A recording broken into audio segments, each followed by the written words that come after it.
Welcome to Haunted Horizons. Hey, horror lovers. Tonight, we bring you one of the most chilling stories yet. The night it followed me home. Some things follow you home. And once they do, they never leave. This is not just another ghost story. It's a terrifying descent into the unknown. A world where reflections move on their own, where whispers come from the darkness, and where the real horror is what you don't see. Are you brave enough to face it? Turn off the lights, put on your headphones, and let the nightmare begin. If you survive, don't forget to subscribe and turn on notifications. But be careful, you might not be the only one watching. Part 1. The Drive Home. Ben hated driving alone at night. The long empty roads, the silence, the feeling of being watched. That night, it was worse. The streetlights flickered as he passed. Every time his headlights swept over the trees, he thought he saw something move, a shadow, tall, standing still. He turned up the radio, tried to ignore it, but then his dashboard lights flickered, his music cut out, and in the rearview mirror, a figure sat in the back seat. Ben's heart stopped. He slammed the brakes. His body froze, too afraid to turn around. But when he forced himself to look, the back seat was empty. Just the soft sound of breathing, not his own. Part 2. It knows where you live. Ben made it home, locking the door behind him, shaking, sweating. He convinced himself it was just exhaustion, a trick of the mind. But then his phone buzzed. A new message from an unknown number. You forgot to say goodnight. Ben's stomach dropped. Then his phone vibrated again. A photo. It was a picture of his house, taken from the driveway, from outside. He ran to the window, heart hammering, but the street was empty, and when he looked at his phone again, the photo was gone. Part 3. What hides in the dark? That night, Ben barely slept. He locked every door, turned on every light, tried to convince himself he was safe. At 3:12 a.m., his bedroom door creaked open. Ben sat up, frozen, listening. The hallway light flickered, the floor creaked. Then, the whisper. I made it inside. Ben grabbed his phone, trying to turn on the flashlight, but the battery was dead. His breathing quickened. He wasn't alone. Something moved in the darkness, just outside the glow of his alarm clock. A shadow, waiting, watching, and then it took a step closer. Part 4. The Final Night. Ben ran, straight to the front door, but no matter how hard he pulled, it wouldn't open. His phone buzzed again. Another message. You can't leave. You brought me home.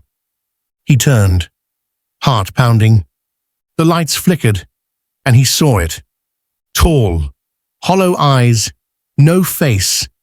It reached out, and everything went black. Part 5. The Last Text. The next morning, Ben's friends came looking for him.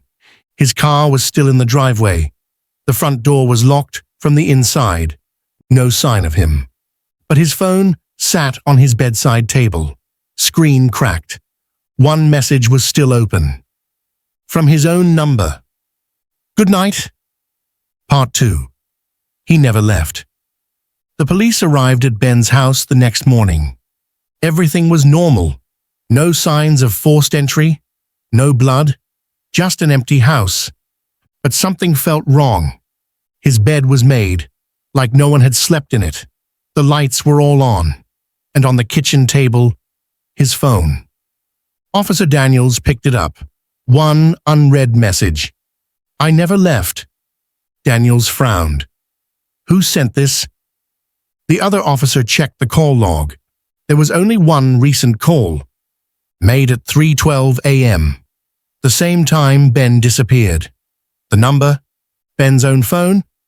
But the call lasted 3 hours.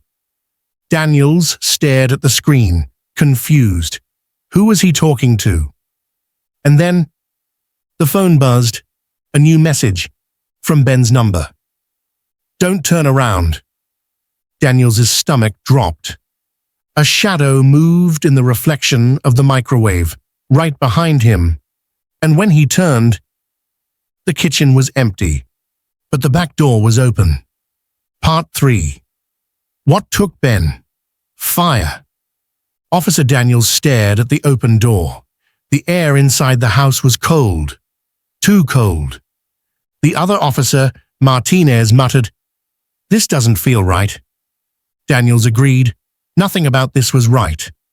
And then his radio crackled. "Dispatch. Daniels, we have a problem." Daniels, "What kind of problem?" Dispatch, "We just got a call from Ben's number." Daniels, "What? That's impossible. His phone is right here." Dispatch, "That's not all." The voice on the call, silence. Then static. Then a whisper. "You shouldn't be here." The radio cut out. Daniels and Martinez froze. Then a loud thump upstairs. The room that shouldn't exist. They drew their guns, slowly moved toward the stairs.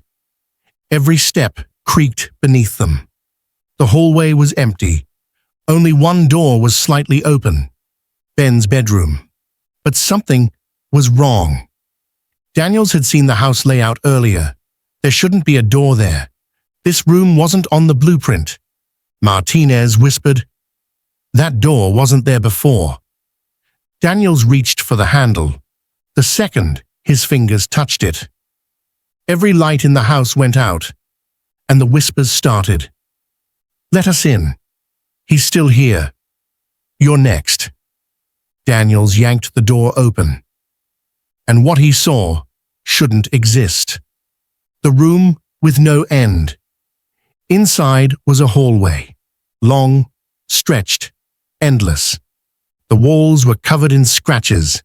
The floor was lined with footprints, leading deeper inside, and in the distance, a figure stood at the end of the hallway. Still, silent. Daniels stepped forward, his flashlight shaking. "Ben?" The figure twitched. Then it sprinted toward them. Too fast, too inhuman. The second it reached the light, Daniels saw its face. It was Ben, but his mouth was sewn shut, and something else was inside his eyes. Part 4. Ben isn't Ben anymore. Daniels and Martinez froze. The thing wearing Ben's face stood inches away, mouth sewn shut, eyes full of something else. Then it moved. Not a normal step. A jerk, a twitch, a glitch in reality. Like it didn't know how to walk. Martinez raised his gun. "Ben?" The thing tilted its head. Then the stitches on its mouth began to tear. The skin ripped apart as it smiled, and in Ben's voice, but layered, distorted, "You shouldn't be here." Then it screamed. Not a human sound, something old, something wrong. The hallway shook. The walls ripped apart, revealing darkness beneath. The door behind them slammed shut. No way out. The black room. Daniels grabbed Martinez. They had to run. But the hallway had changed. The walls were no longer scratched wood. They were made of glass. Hundreds of mirrors, but no reflections. Daniels turned in every direction. Only empty glass. And then a whisper. Not from the mirrors, from inside his own head. "Open your eyes." Daniels stumbled backward. "Martinez, we need to get out of here." But Martinez wasn't listening. He was staring at one of the mirrors. Daniels followed his gaze and saw Martinez's reflection, smiling, even though the real Martinez wasn't. Then, the reflection moved and Martinez collapsed. "Who is in control?" Daniels ran to him, shook him. Martinez's eyes fluttered open, but something was wrong. His expression was calm, too calm. Then, slowly, he smiled. The same smile from the reflection. Daniels's heart pounded. Martinez. Martinez blinked slowly. Then, in a flat, unnatural voice, "We should go home now." Daniels stumbled back. Martinez stood up, too smoothly, like a puppet, learning how to move. And as he turned, Daniels saw it. His shadow was wrong. It was moving on its own. Then, the whisper came again. "One down, one more to go."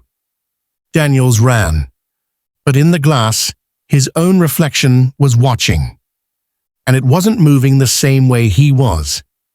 Part 5, The Final Truth. Daniels ran. He didn't know where he was going, only that he needed to escape.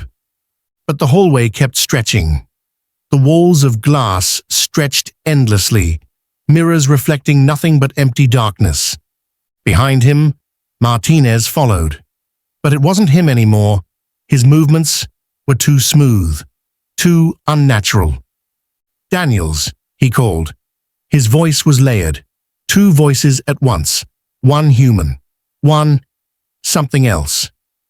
Daniels didn't stop. He had seen enough. He knew this wasn't just a haunting. Something had taken them.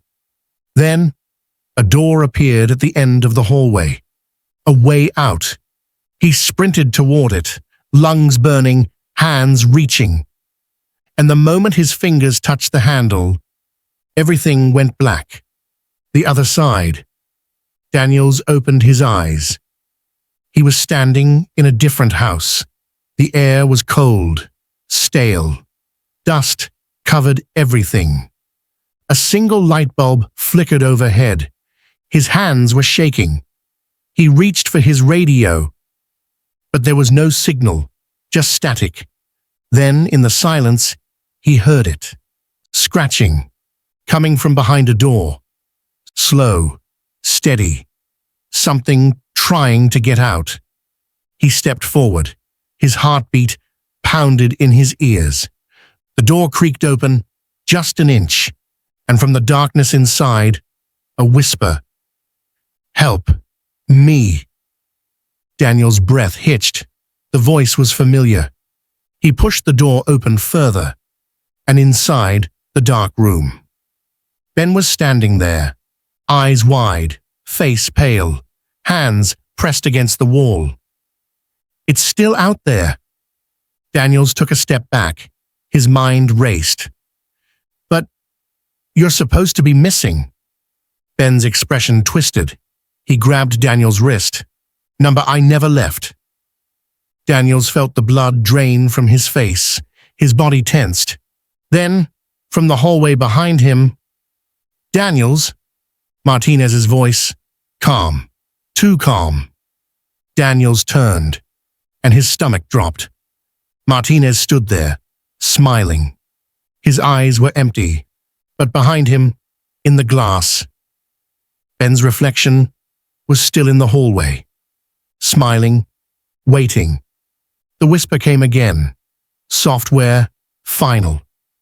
"It only needs one of us." Daniel's blood ran cold. Ben yanked his wrist. "Run!"